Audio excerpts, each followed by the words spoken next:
Hello, and welcome to another exciting edition of Movies and Tea. We are still in our After Hours block, and more excitingly, we all now get to wish you all a very happy Halloween. And rather suitably, so for Kim's pick tonight, we're going to be looking at the 2017 Spanish language Mexican horror mystery film from Issa López, Tigers Are Not Afraid. A film which has not only generated a huge amount of hypes in recent months, but also attracted the attention of Guillermo del Toro, who's sort of become sort of a prodigy, sees Lopez as kind of a protege, as they've already signed up to work together on their as untitled Werewolf cowboy movie. But certainly Tigers Are Not Afraid, currently a Shudder exclusive, has not only been a subject's most excitement on the festival scene, but also within the horror community as well. Here we have a film that not only calls back the likes of Del Toro's earlier Spanish work with films such as The Devil's Backbone and Pan's Labyrinth being heavily referenced here, but at the same time Lopez is providing a film which is also very unique and of her own voice, as we are presented a story set in an unnamed Mexican city, devastated by the ongoing drug war and the effects of the local cartel. Through this, we're introduced to a young girl called Estrella, here played by Paula Lara, whose mother disappears mysteriously one day, and leading her to join a Lost Boys-esque style group of orphan children, led by the rather angry and revenge-seeking Shine, here played by Juan Roman Lopez. At the same time, she's been gifted the ability to be granted 3 wishes, which over the course of the story she will use to help aid her friends as they set out on a very unique path of revenge, all the while guided by and haunted equally by the ghosts of the victims of the cartel, who aim to both guide as well as haunt Estrella on her journey. But Kim, I mean, this is obviously your pick for the After Hours block this season, and this is a film I think we were both kind of excited to talk about. I know for myself, I came to it very late in the game as I sort of picked up the trailer, but you'd seen it previously on the festival scene. And what is it about Tigers Are Not Afraid that made you want to obviously pick it, especially for a Halloween pick? Well, I mean, Tigers Are Not Afraid is a movie that, you know, it's not your typical horror movie.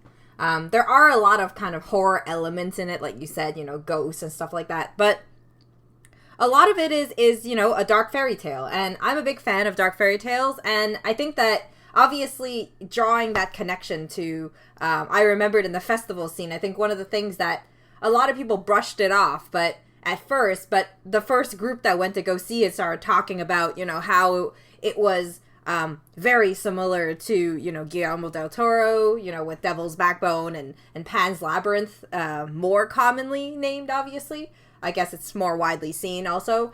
That, you know, it really became a movie that I stumbled across in the festival scene as one of the later picks. Luckily, because I had missed the screening, but I was able to get my hands on a screener.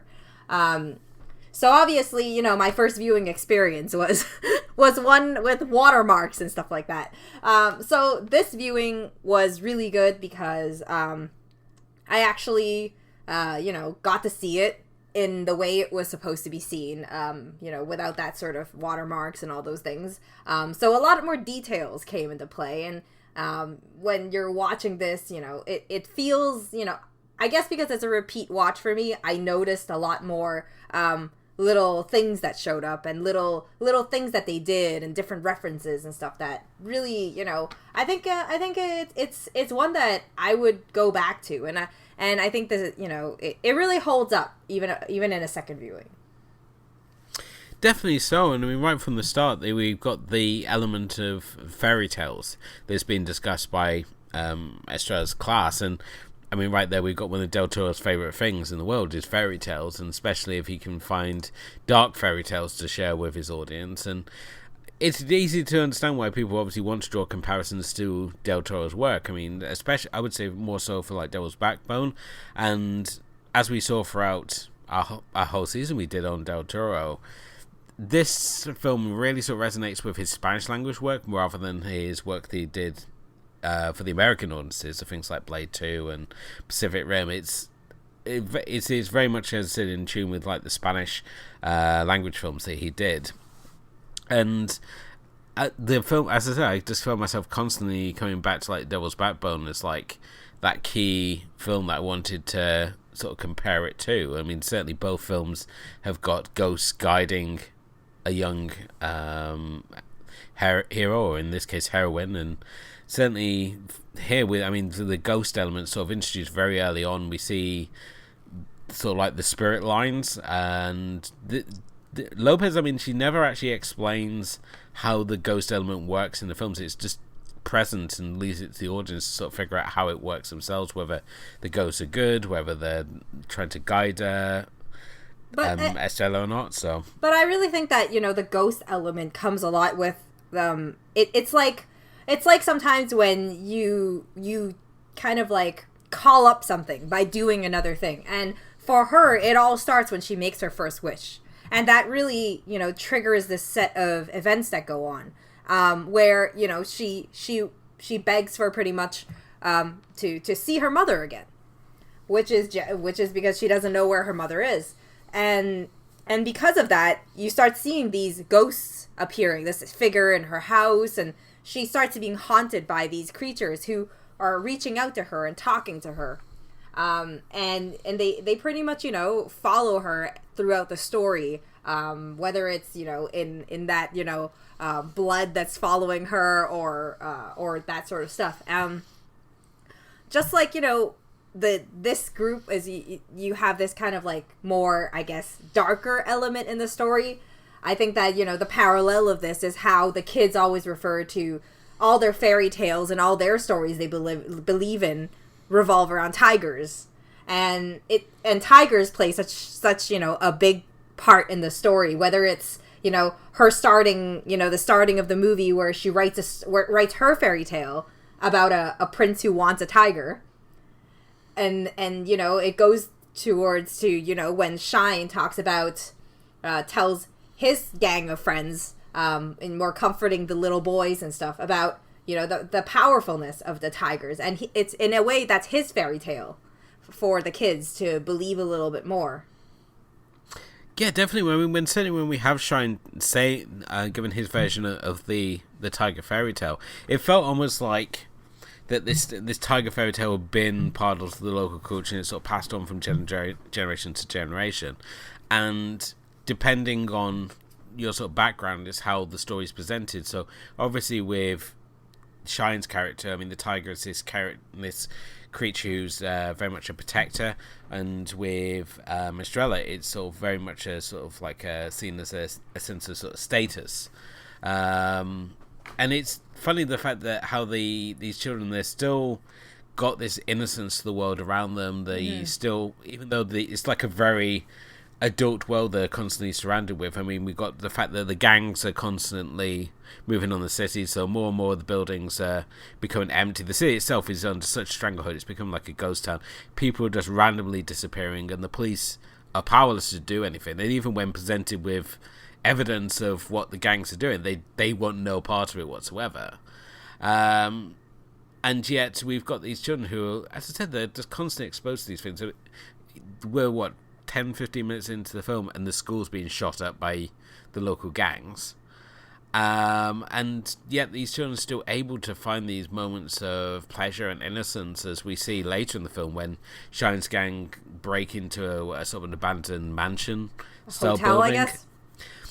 I wasn't sure whether it was like a hotel or what, just purely because there's all these like luxury sort of items, like you've got the broken fish tank, which has now formed this indoor pond, which I thought was such a cool feature. And yet before this, we've got like the kids are like, oh, we want to find like a house which has got like a zoo and a football pitch, and they end up in this hotel, as you said, and it's all like, well, we've got this pond. A pond is just like a zoo with fish, and we've got this place we can play football. So it's like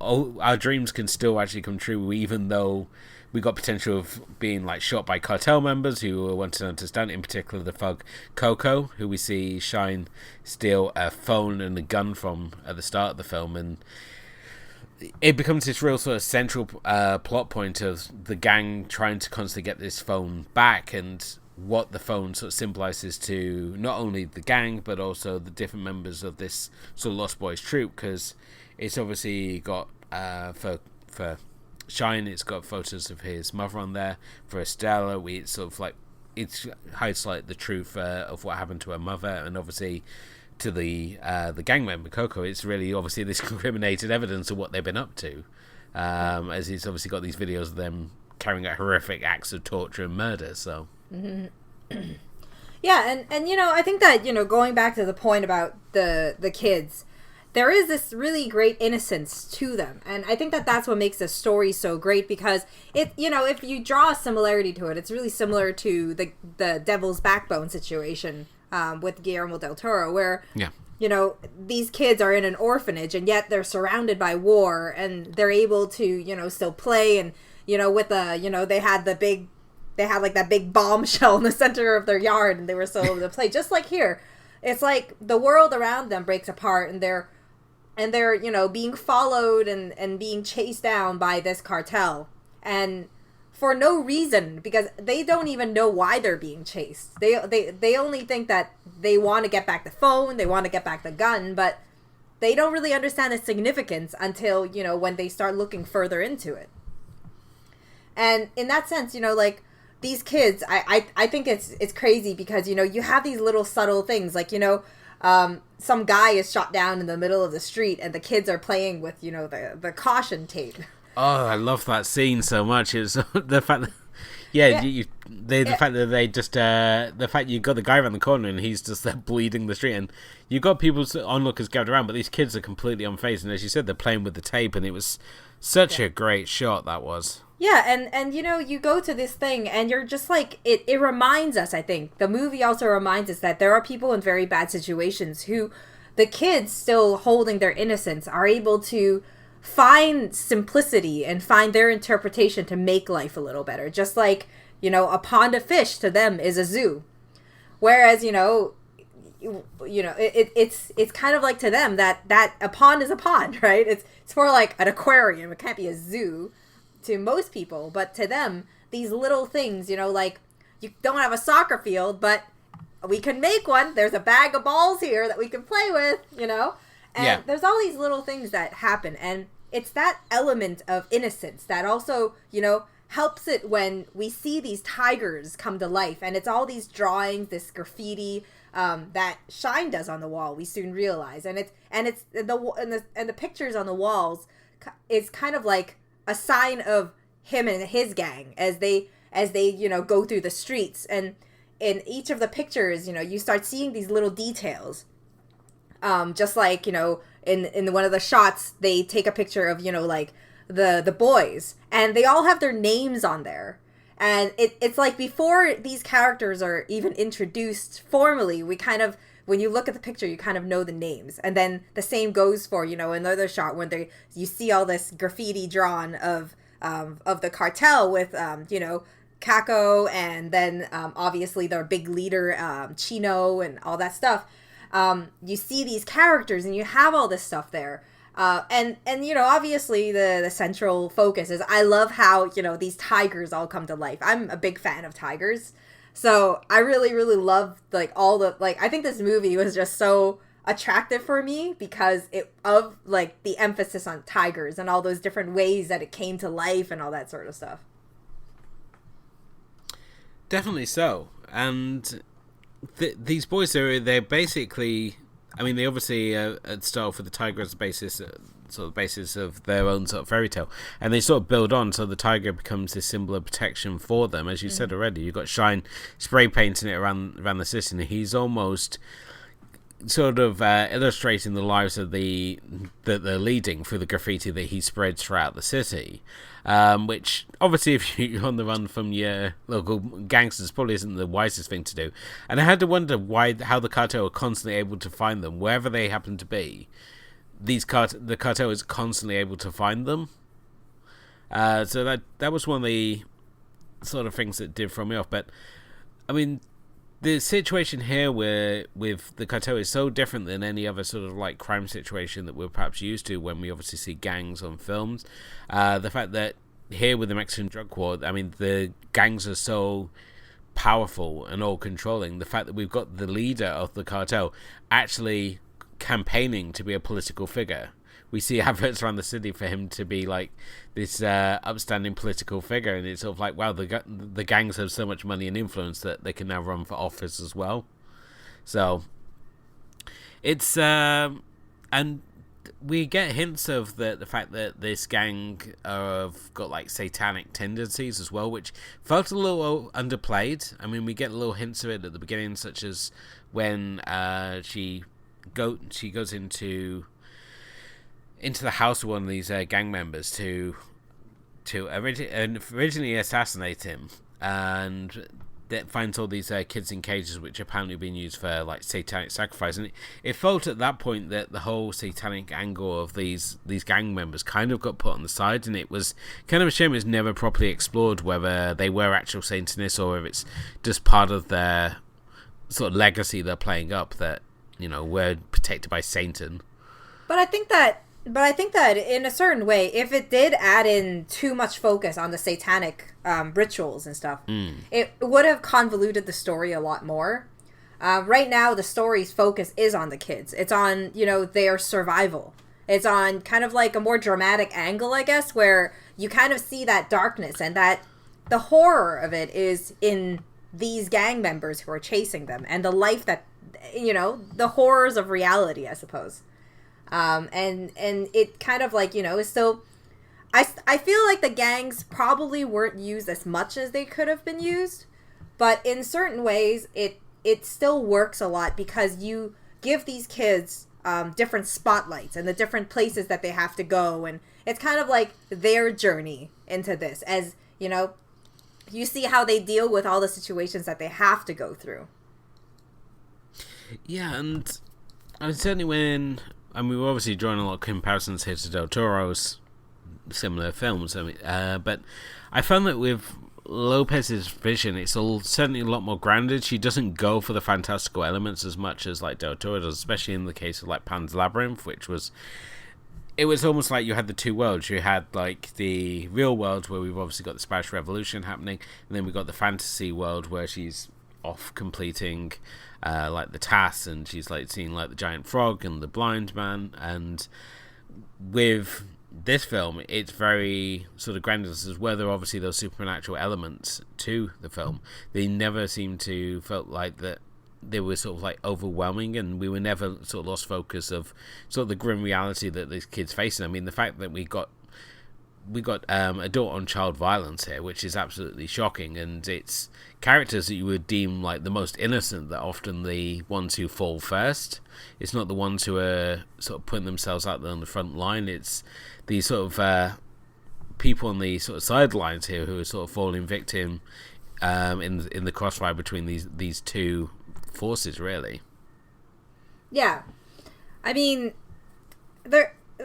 I think that, but I think it also works though, because in some ways it shows, it emphasizes a lot about how innocent these kids are in the situation, and how, you know, the situation around them is very unforgiving, because everything they do is to survive. Everything they do is kind of like, you know, you can kind of see that, especially in the case of, say, Shine and Estrella, both of them are kind of like, you know, as the movie goes along, you feel like they're really like a mom and dad. They're kind of like parents. They're more grown up.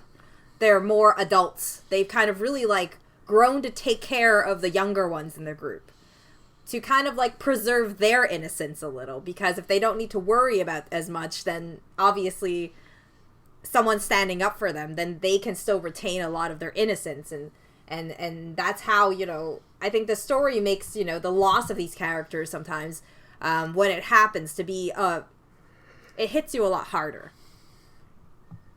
Yes, definitely. And I mean, I was surprised as well, the fact that, I mean, this is a film which is predominantly shot from a child's perspective, so we're as the majority of our time is spent with this group of children, and I was never irritated by any of the performances. And I think it may have also had the fact to do that these were just kids who had no experience prior to shooting the film, and they were basically put into this acting boot camp to sort of get them up to speed prior to the shooting. And then the whole film is shot in chronological order, and they're never shown a script, and they're just sort of these situations thrown at them, and it really does provoke these sort of very natural reactions within the children. I think that's where the real sort of charm of the film lies. We're not watching kids sort of act older than they are, or trying to be like smartasses and stuff. These are just real everyday kids who do kid things. So they make stupid decisions. They find childlike escapes, such as like when one of them has like the football shirt drawn on his back with permanent markers, so he draws like the number and the player's name on his back, and it was sort of like just those moments of innocence we're allowed here. It's not just the fact that we're going to watch a bunch of children who are going to be like corrupted and twisted by the world around them, you know. And as you said already, you've got the characters Shine and Estrella who are just acting like the parental figures here, because they are obviously the older ones, and they do try to shield the younger members from what they can, but at the same time they try to, you know, teach them that, you know, this is a world where you've got to be prepared to fight. This is a dangerous world we live in, and there are people who are willing to kill you even if you are a child. And it's we as the audience are constantly reminded of this. We have moments where we get too comfortable, and then we're sort of jolted back into reality by some act of violence or some shocking moment, and it's sort of like we realize, wow, this is the world we are in. Yeah, and I think, you know, in that sense, it's really good how the story is structured, even though, you know, we don't, like you said, we don't focus a lot on the gang, but their presence is always there, and you always feel it, whether it's the phone ringing or whether it's just, them running around or in the vicinity, or, you know, that sort of thing. You really feel that they're there, even if we don't understand the gang a lot. Like, we don't really know, or we don't really go into depth of, you know, what they're actually doing. And it's also, you know, the fact that the main issue here is really the stolen phone. I think what it is very straightforward. I guess that's the best way to say, is the story revolves around the kids. They steal a phone, they don't know what's on the phone, and the mystery is, the whole time is, you know, what happened to Estrella's mom? Where did she go? And second is, what is the significance of this, you know, of this phone that makes this gang want to follow them or chase them down? And then, you know, the third thing is, you know, obviously Shine is hiding something, but what is he hiding, you know, sort of thing. Like, he also has, you know, he has his secrets also. And all these things kind of like, you know, Estrella doesn't talk about her wishes until she actually, you know, is faced with the situation. And, you know, obviously when we talk about all her wishes, at the end it becomes something where, you know, she's always like, you know, when I make a wish, something bad happens. So in reality, you start wondering at the end of the movie whether the wish is a fairy tale, if it's really a wish, or is it just something that she does and then that triggers, or is it real or not, right? You had to wonder how much is like coincidence or how much is in her own mind. I mean, certainly I've speaking to other people about the film prior to recording, I know that a lot of people said that they liked the film, but they didn't like the final shot of the film. And for myself, it's really where Lopez sort of like goes, it's at her most surreal, really, as I obviously you understand that the ending, I think, is supposed to be this sort of metaphor of freedom and liberation, really, for the fact that this sort of nightmare for her is finally sort of over. But it felt that certainly with the end, she sort of like plays it so straight, so grounded, and the fact that these wishes, it could be just like played down to coincidence or being in her mind, and then we get to the end and it's sort of like, oh no, we're just going to go sort of full fantasy here.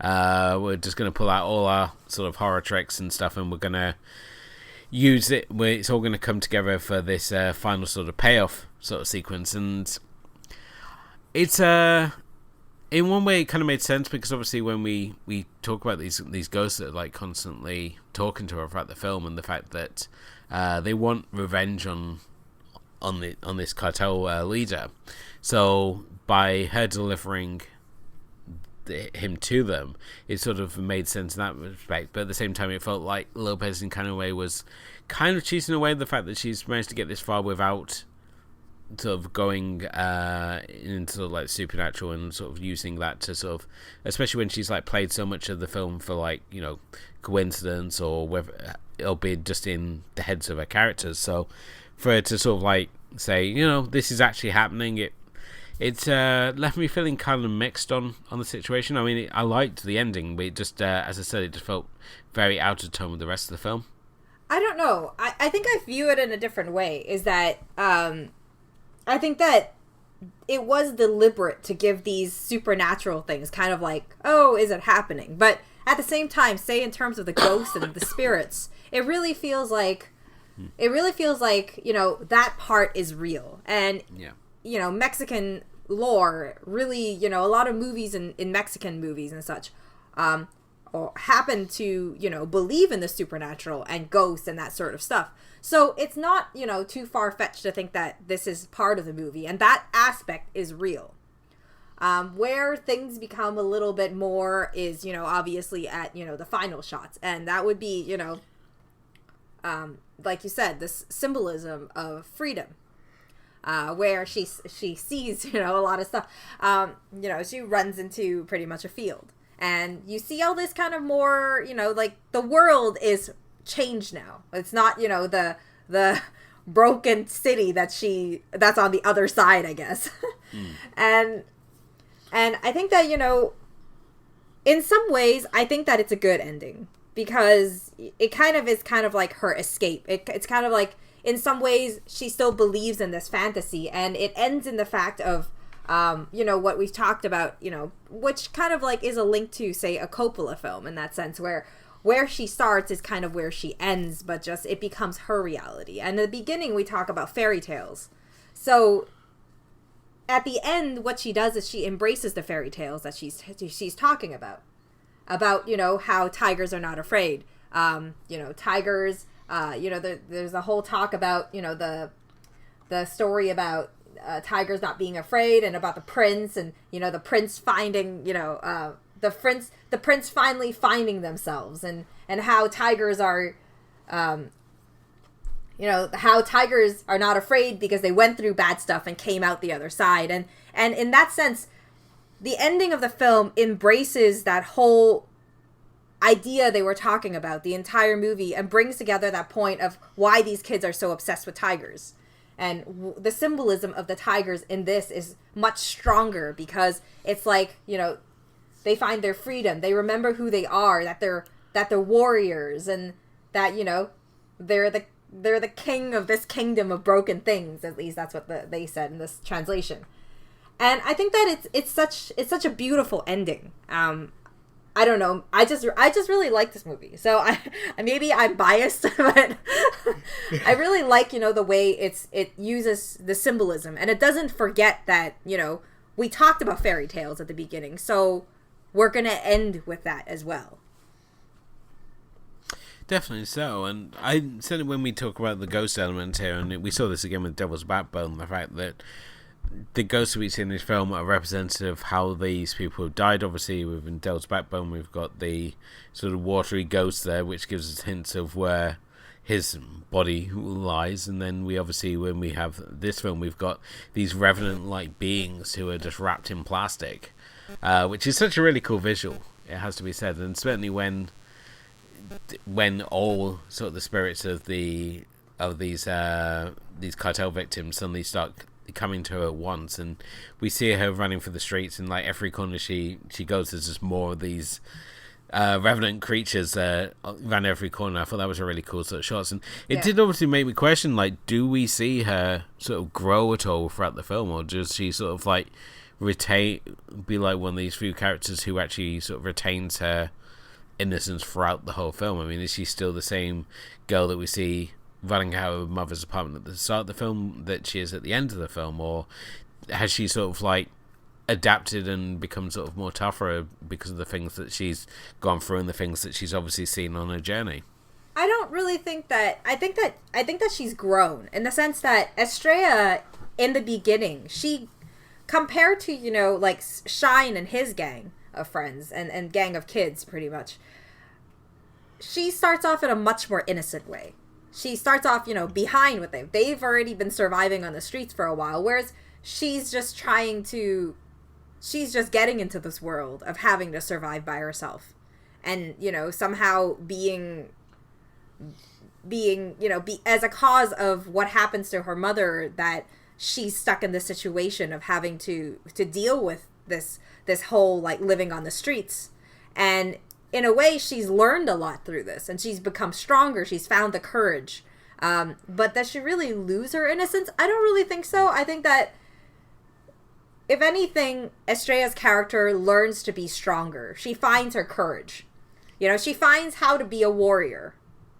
I think that's the ending, right? So I think that in many ways she does what needs to be done. But at the same time, if you asked if she really did hurt anybody, I don't think she really did. But I don't think it really, like, it didn't, I don't know. I don't know how to say it. It's just like she grows. Her character definitely develops, but whether she loses her innocence, I don't really think she actually does. It's more that she becomes stronger. That's what I mean.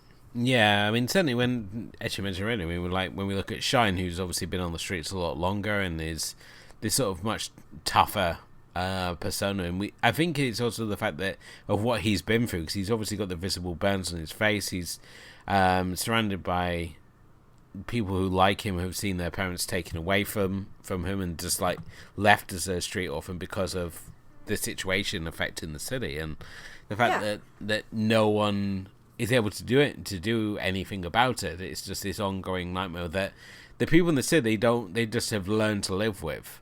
I mean, yes, the school shut up at the beginning, but we're not going to investigate it. We'll just have to close school for a few days while we fix the school up again. Mm-hmm.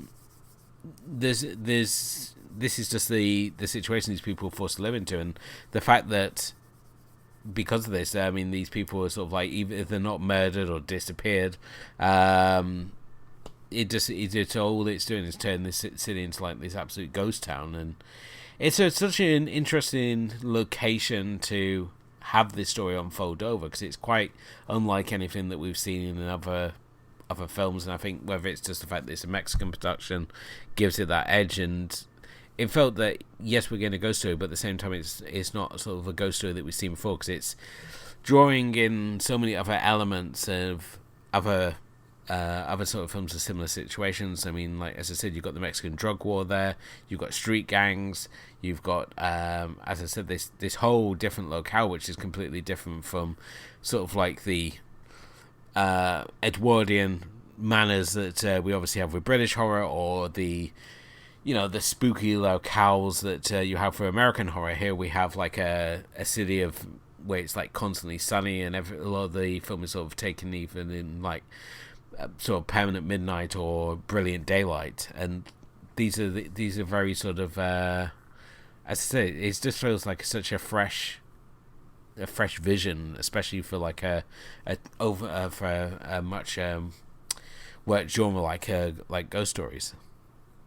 I think that one of the main things, I think, if we look at Shudder, even, you know, the comments, is some of the people don't think that this is a horror film. And it is more horror elements. And I don't believe that a horror film is defined by, say, you know, overload of supernatural or monsters or creatures or something like that. I think that this movie is still qualified as a horror film because of its its dark fairy tale elements. And because, you know, reality is very scary sometimes. And for these kids, perhaps, you know, I don't know Mexico very well, but I would assume that, you know, just like movies like, you know, Fast Five or something like that shows, you know, cities that are, you know, very, very poor and have a lot of, you know, drug cartels and stuff in the area. This is the same situation where there's probably somewhere in Mexico which is like this, which has that kind of, that kids are in those situations, which are very scary, that threaten their life every day. And that's a horror story in itself. That's someone else's reality, Definitely so. And I think the problem is that when we look at horror as a genre, we just sort of look predominantly at what scares us as being the sort of the defining criteria for what makes a horror film or not. And certainly when you compare it to sort of like more traditional sort of horror films, and certainly more traditional sort of ghost stories like Haunting of Hill House, for example. Yeah. And I mean, the sort of definition of what the horror genre is basically films or fiction which is intended to frighten, scare, disgust, or startle. Yeah. And certainly those feelings are invoked within the film. I mean, there are supernatural elements in this film, and as I said, there's moments where you're shocked by what you see. And as I said, these are just, I think as you said already, I mean, this is just everyday horror.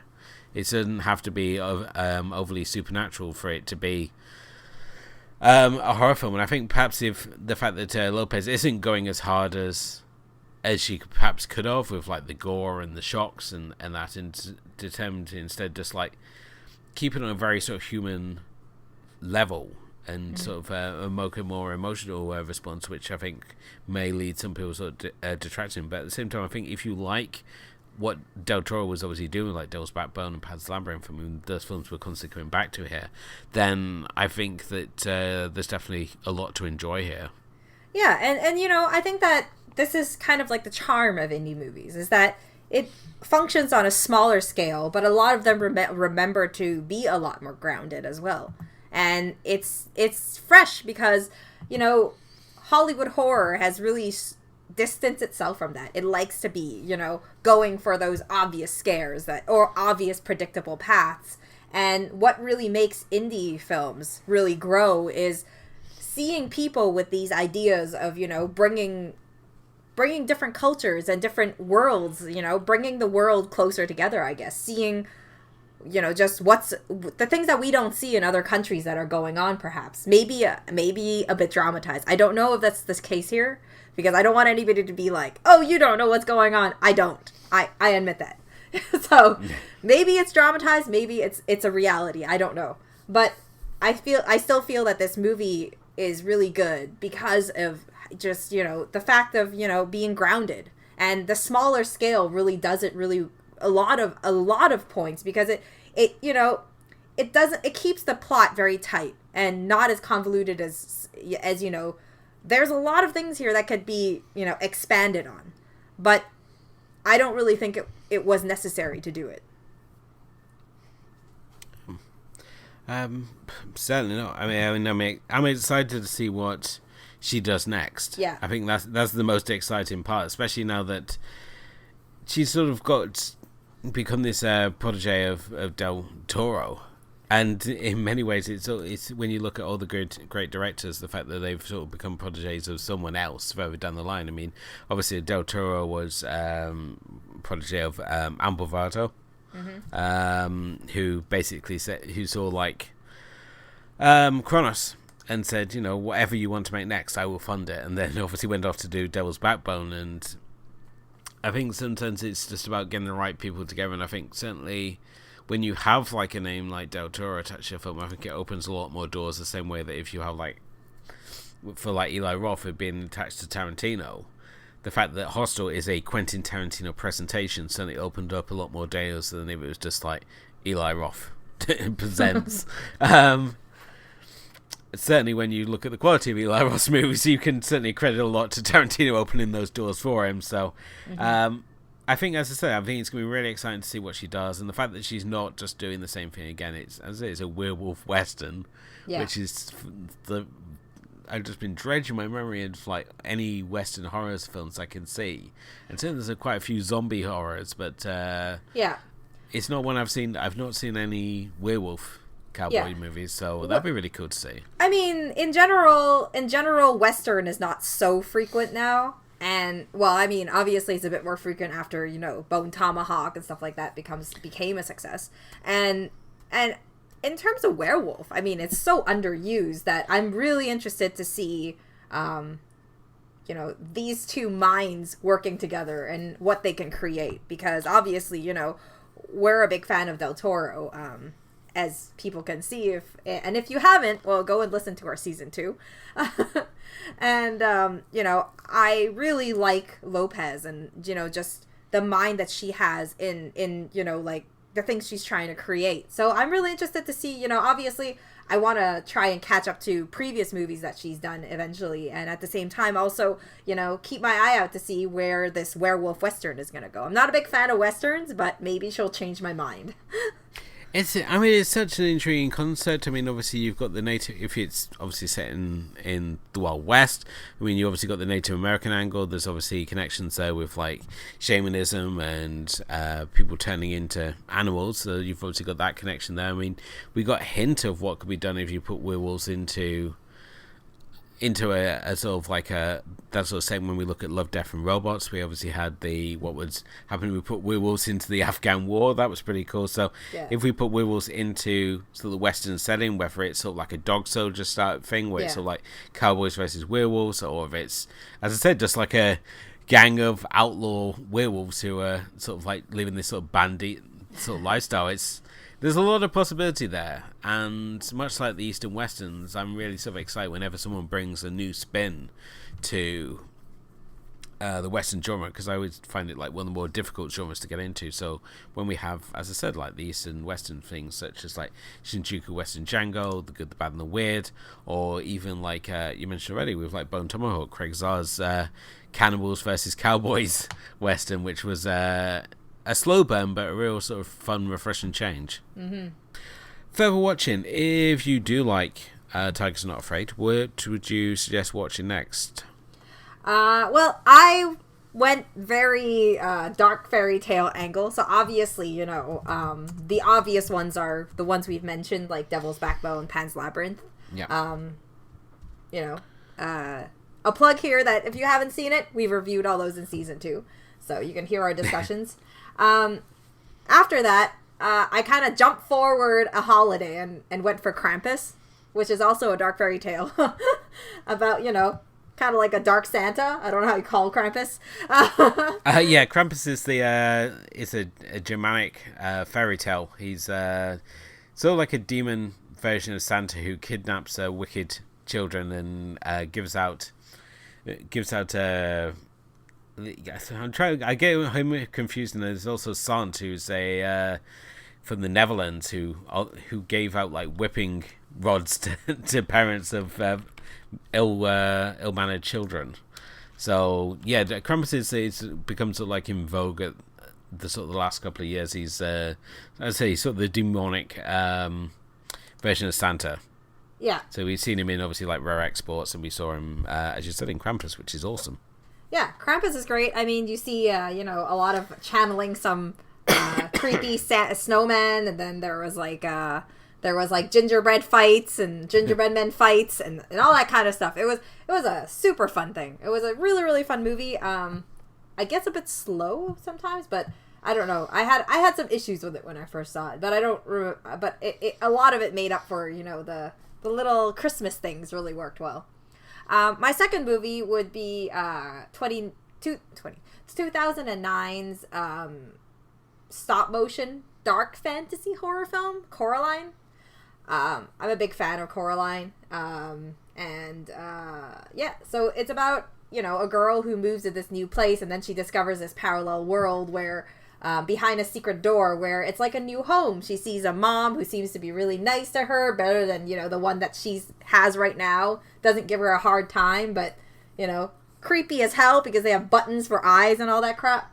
So there's a lot of dark stuff in this one. But the fantasy elements and the horror elements, especially for an animated film, really, really, really hits the right spot.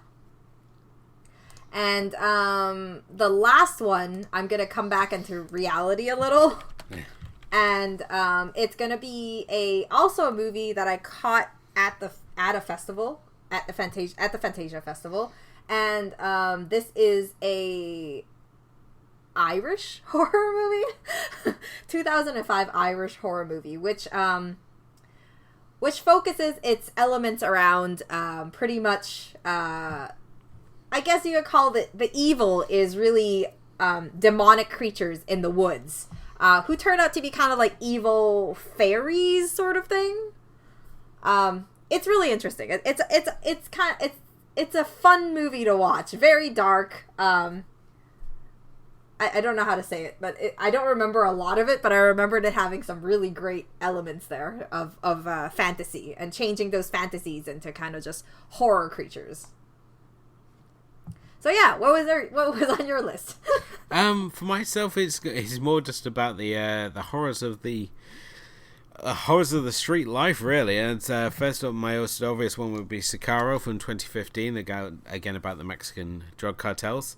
Really enjoyable film thriller. I've yet to watch the sequel, but here we've got Emily Blunt playing an FBI agent who is drafted in with a government official to join a task force that is leading a covert operation against the war against drugs in Mexico. Really sort of intense thriller, and one that's definitely worth checking out, especially for a stand-up performance by Benicio del Toro and a tough girl performance by Emily Blunt, which is kind of a rarity for herself because it's sort of that and Edge of Tomorrow where she sort of tapped into that vibe rather than the Devil Wears Prada fashionista vibe that we're sort of more familiar with her seeing. The other one I would go with is City of God from 2002. This follows it's the Brazilian street gangs from starting in the 1960s and ending in the blood-soaked streaks and open gang war of the 1980s, all seen through the eyes of a young aspiring photographer called Rocket. We see him sort of grow up in the slums of Rio de Janeiro and how the people around him get drawn into the gang life and how it affects them all in very different sort of ways. But those would be the ones I would sort of go with if you want more of this sort of world that, for myself at least, Tigers Are Not Afraid felt very much sort of set within. So, but yeah. So that brings us to the end of another edition of Movies and Tea. Thank you as always for listening. You can of course follow us on the social media. We are on Facebook and Twitter and Instagram. You can also check out our blog, which is moviesandteapodcast.wordpress.com, and on there you can not only find all our previous episodes, but you can also check out our Friday Film Club feature, where every Friday myself and Kim both pick a film to form an interesting double feature as we both highlight the films that we both like and think all these should check out, but at the same time don't quite perhaps feel there's enough to justify a whole episode to, or can't find the space in the schedule to give an episode to. As well, if you haven't done already, please do hit the like and subscribe buttons wherever you happen to be listening to us, and leave us a review. It all helps raise the profile of the show and gets the word out there. So if you know any friends who are looking for a good podcast, let us know. If you've got enemies that you want to spam, please send them our podcast as well. It's all appreciated, anything to get the word out there. But Kim, before we go, what are we looking at on the next episode? Well, next episode probably should be you that's introducing it because it's your pick. That's right. On the next episode, we are going to be looking at the debut film of one of my all-time favourite directors, Richard Kelly, and we're going to be looking at Donnie Darko, a film which kind of flopped in its initial release in the States, but came over to the UK and got an immense cult following before it returned to the States and did exactly the same. This is a film set in the 1980s that not only introduced us to Jake Gyllenhaal, but also a time-traveling demonic bunny called Frank, as if we have a film which blends genres and skips over genres like it's playing jump rope, while featuring some absolute standout performances throughout in what is perhaps a very unique and surreal movie that I really can't wait for you to see, because this is going to be a first time watch for yourself, Kim, is that right? Yeah. So that's going to be really exciting to see what you make of it. But we hope you all enjoy us for next time. Thank you as always to my co-host Kim, and thank you everyone for listening, and we will be back next time discussing Donnie Darko. Good night.